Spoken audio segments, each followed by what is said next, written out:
हाँ प्यारे मित्रों,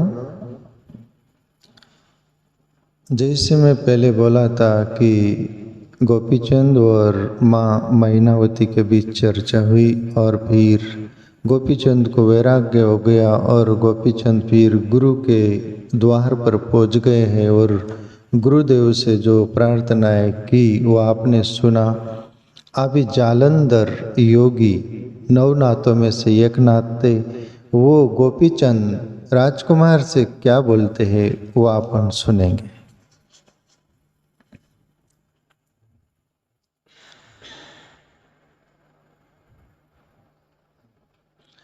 कहे नाथ जलंधर ध्यानी ध्यानी, सुन गोपी चंद सुजानी। कहे नाथ जलंधर ध्यानी ध्यानी, सुन गोपी चंद सुजानी। सुन गोपी चंद सुजानी। आप जालंधर नाथ, जलंधर जालंधर दोनों शब्द वापरते हैं। जलंधर नाथ गोपीचंद से क्या बोलते हैं? गोपीचंद तो गुरु के द्वार पर पहुंच गए हैं और आप शिष्य की प्रार्थना सुनकर गुरु कृपा क्या करते हैं, क्या मार्गदर्शन करते हैं, ये सुनने और समझने जैसा है। प्यारे मित्रों,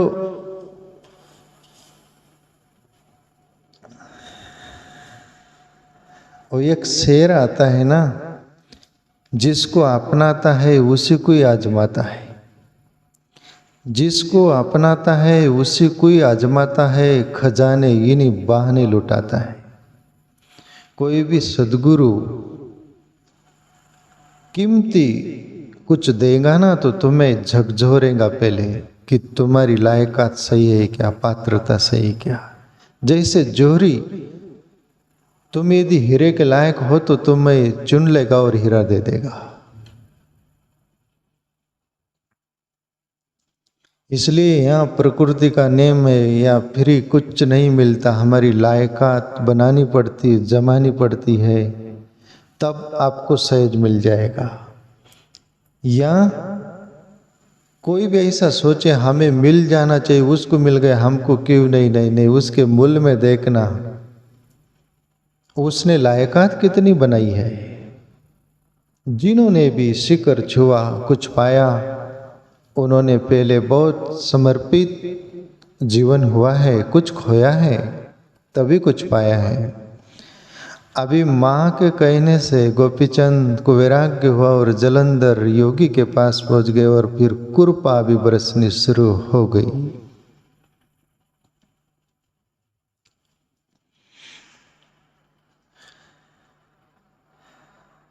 जब मूल बंद दृढ़ लावे, तब उलट पवन चढ़ जावे। जब मूल दृढ़ बंद लावे, जब मूल बंद दृढ़ लावे, तब उलट पवन चढ़ जावे। सब 10वें द्वार समानी समानी, सुन गोपी चंद सुजानी।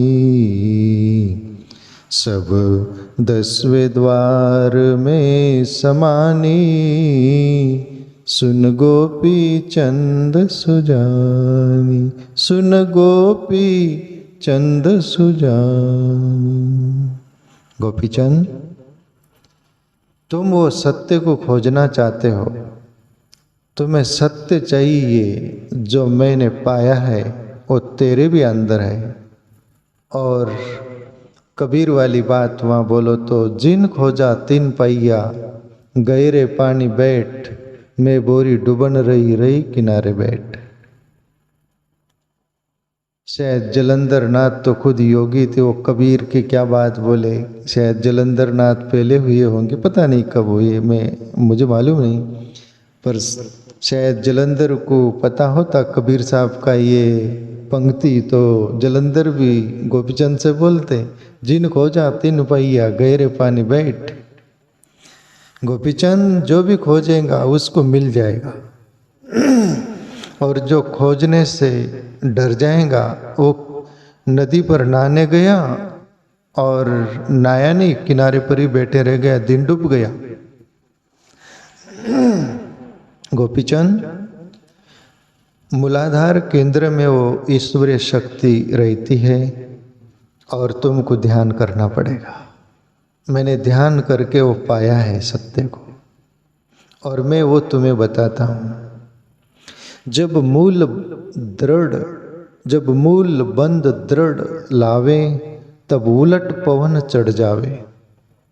ब्रह्मानंद का भी एक पद में आता है, जब अपान प्राण जब मूल बंद हो जाए, इसे कुछ है वो दोनों कि वही क्रिया, वो भी जालंधर वही बोल रहे हैं कि गोपीचंद जब मूल बंद दृढ़ लावे, तब उलट पवन चढ़ जावे। ये प्रक्रिया होती प्यारे मित्रों, जब वो कुंडलिनी शक्ति जागृत होती है ना, तब मूलाधार केंद्र संकुचित हो जाता है, यानी कि उसका बंद हो जाता है वो, और वो ऐसी क्रिया होती, वो शक्ति ऊर्ध्वगामी में उठती। और 3 प्रक्रिया होती है, मूल बंद, जालंधर बंद, ओडियान बंद। 3 जगह जैसे कैंची लगती वैसी होती है। एक मूलाधार केंद्र संकुचित हो जाता है, और फिर ये वाला जो है ऊपर, ये चौथा केंद्र, ये टोड़ी के पास, वो बंद हो जाता है, और जालंधर ये विशुद्ध केंद्र बोलते यहाँ पर, वो बंद हो जाता है। और वो क्रिया ऐसी होती है, और ऊर्ध्वगामी वो शक्ति ऊपर होती है, उसकी बात जालंधर कर रहे हैं। गोपीचंद तुम ध्यान करोगे, फिर ऐसा ऐसा होगा, घबरना नहीं, और फिर यात्रा शुरू होगी, और जो तुम जानने आए हो, पाने आए होंगे, वो पालोगे। मैं तुम्हें रास्ता बताता हूँ, उस पर तुम चलो, पहुंच जाओगे। और कभी भी गुरु रास्ता बताए, सदगुरु रास्ता बताए, ईमानदारी से पूरे प्राण से तुम स्वीकार करके उस पर चल पड़ोगे, जरूर पहुंच जाओगे।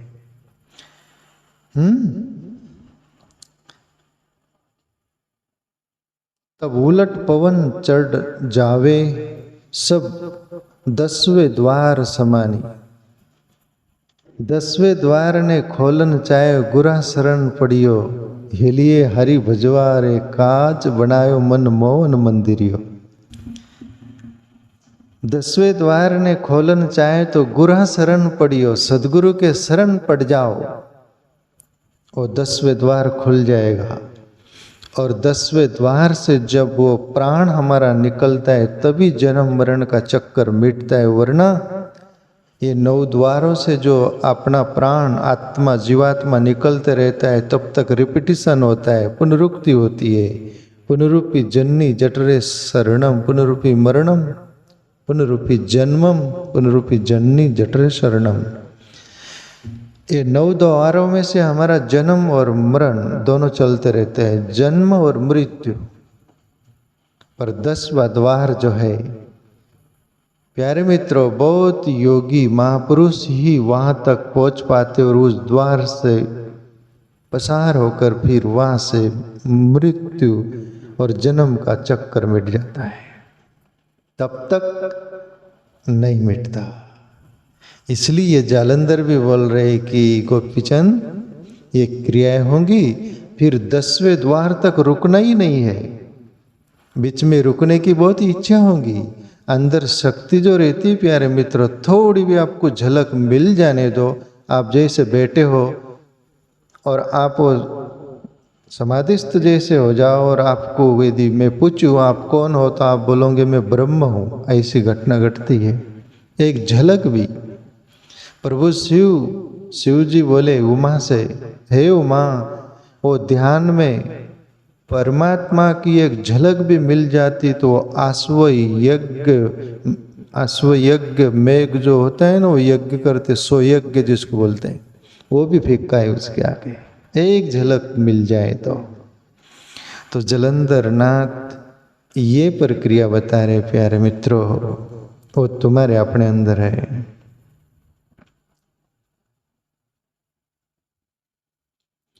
दिन दिन जब योग वदारा, तब शुष्क होए तन सारा। दिन दिन जब योग वदारा, तब शुष्क होए तन सारा जी। भूमि जल तत्व सुकानी सुकानी, सुन गोपी चंद सुजानी। सुन गोपी चंद सुजानी।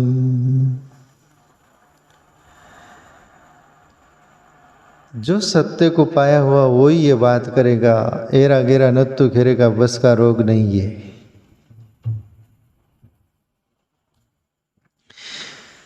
ज्ञानेश्वर जिसके लिए ज्ञानेश्वरी में बोले, मैं पढ़ा हूँ ज्ञानेश्वर को, 6ठे अध्याय में वर्णन करते कुंडलिनी शक्ति का। और जो भी हर कोई साधक हो, कोई भी व्यक्ति हो, जिसको वो शक्ति जागृत होती है उसके साथ ऐसा होता है। ज्ञानेश्वर बोले गीता जी में, ज्ञानेश्वरी में 6ठे अध्याय में, कि जब साधक की कुंडलिनी शक्ति जागृत होती तो पागल अवस्था में हो जाता, बिल्कुल हो जाता है। उसको ये दुनिया नहीं दिखती, दुनिया का कुछ नहीं दिखता, वो जगत दिखता है और शरीर सुखाने लगता है। और कुंडलिनी शक्ति जन्म जन्म से सोई रहती है, जिसके लिए एक आरती में आता है ना, युग युग से अंतर में सोई चित शक्ति को जगाओ, सदगुरु ज्योत से ज्योत जगाओ। ज्ञानेश्वर बोले वो जन्म जन्म से युग युग से वो शक्ति सोई रहती है, जागती ना तो अंदर का तुम्हारा मांस मज्जा खून वीर्य सब खाने पीने लगती हो, तब शरीर ये सूखने लगता है, बिल्कुल सूखने लगता है। साधक सुख हो जाता है, उसको ये साधारण लोग नहीं समझ सकते। और फिर यहाँ जालंधर भी बोले और वो घटना घटती है, क्या बोले, दिन दिन जब योग वधारा, यानी दिन दिन वो योग बढ़ते जाता है, आगे प्रवेश होते रहता है, वो शक्ति आगे यात्रा करते रहती है। तो फिर क्या होता है, तब सूक्ष्म होए तन सारा, ये शरीर सुखाने लगता है। शरीर सुखा जाएगा करके क्या गलत हो गया? नहीं नहीं नहीं नहीं नहीं। बंजर खेती थी, वो साफ सफाई हो रही सब, फिर नए अंकुर आएंगे, नए बीज हो गए, वो नया होगा सब कुछ, पहले का सब कुछ सफाई कर दिया जाएगा। क्या बोले, भूमि जल तत्व सुखानी, ये शरीर जो मिला है पंच तत्व से, वो पंच तत्व वाला शरीर उसका नहीं रह जाता। जैसे कोई भी संत महापुरुष योगी पुरुष वो तत्व को जान लेता है, उसका शरीर को भी देखकर आपको अलग दुनिया महसूस होगी, होती है कि नहीं? वो नंगा बैठा रहे तो भी आपको और कोई दिखेगा उसके अंदर, तो वो शरीर बदल जाता है। उसके लिए जलंधर बोले भूमि जल तत्व सुखानी। फिर चंद्र कला रस भीना, सब हो ये शरीर नवीना। आजरा अमर सिद्धि निदानी निदानी, सुन गोपी चंद सुजानी। कैनात जलंधर ध्यानी, सुन गोपी चंद सुजानी। फिर जलंधर बोलते गोपी चंद वहां घबरना नहीं। फिर क्या होगा? फिर चंद्र कला रस भीना, सब होए शरीर नवीना। फिर वो तेजस्वी शरीर हो जाएगा, तेजोमय हो जाएगा। वो ईश्वर की ही अंदर चेतना का प्रकाश झलकेगा वो शरीर में से भी। फिर चंद्र कला रस बिना सब होए शरीर नवीना जी, आजरा अमर सिद्धि निदाना। और तुम आजरा अमर, वहां तुम्हारा जन्म मरण मिट जाएगा। वो आजरा अमर तत्व का अनुभव हो जाएगा। गोपीचंद अभी सब राजपाट छोड़ दिए हो, सब कुछ, तो बस आप पालो जो मैंने पाया है। और गोपीचंद के आंखों से आंसू बह रहे होंगे और गोपीचंद उस दिन से लग गए होंगे योग में और गोपीचंद ने पा लिया।